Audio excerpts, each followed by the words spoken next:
you stop, roll back in your seat, and think about what I'm telling you, I'm laying out all of the things that you need to focus on to make this business successful. Nothing more than what I'm telling you. Are there skills you need to learn? Yes. Are there tools you need to have? Yes. But if you get the simplicity of this business, all the tools will actually be able to be implemented easily because you know when to pull out the certain arrow for the certain deal. See, that's where most of you probably make your mistakes. Rob, when do I pull out the short sale arrow? What kind of a deal is it? Rob, when do I pull out the raising private money cash deal? What kind of a deal is it? Anybody ever been confused on that? I remember walking through one of the first houses I ever bought as an investor, and it was in Aurora, Colorado. It was the nastiest, ugliest, stinkiest house that you've ever seen. And I remember walking through it, and I couldn't figure out what I should offer on the house. I didn't know, because I didn't have a good system to figure it out. So here's what I did. I walked in.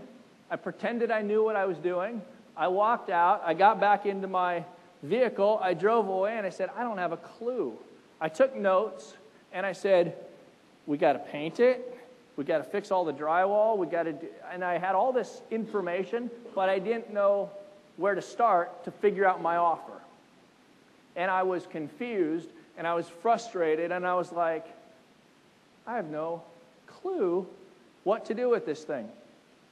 Here's what I want you to do. I never want you to walk into a house again and think about what is it worth in the conditions it's in right now. Let me ask you guys a question. How do you know if you're a real estate investor?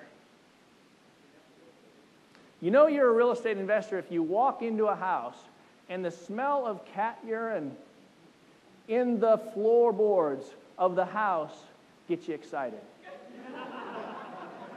You know you're a real estate investor, guys, if you have to use a calculator to figure out a 20% tip,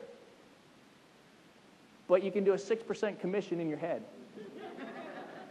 You know you're a real estate investor if nice new vinyl windows in a house that you're trying to buy are good, but the boarded up windows make you smile.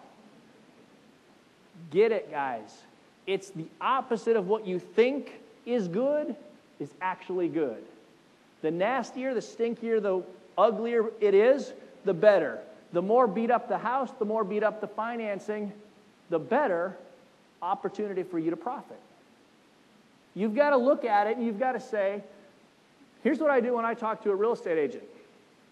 How many of you guys have ever worked with a real estate agent trying to figure out how to invest in real estate?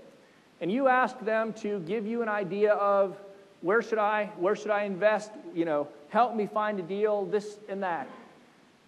Unless I know them and I know that they actually invest in real estate and close deals regularly and repeatedly themselves, I want to know what they say, and I'm going to do the exact opposite in most cases.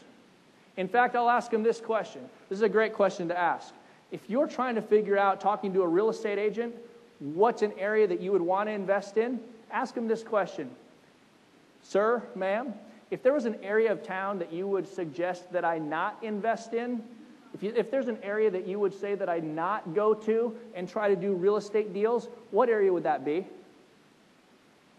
Write down the 3 areas they tell you, and then go there. You think I'm kidding? Go there. Because they're thinking from a retail mindset. They're not thinking from a wholesale mindset. You need to be thinking like a wholesale investor. Let's take a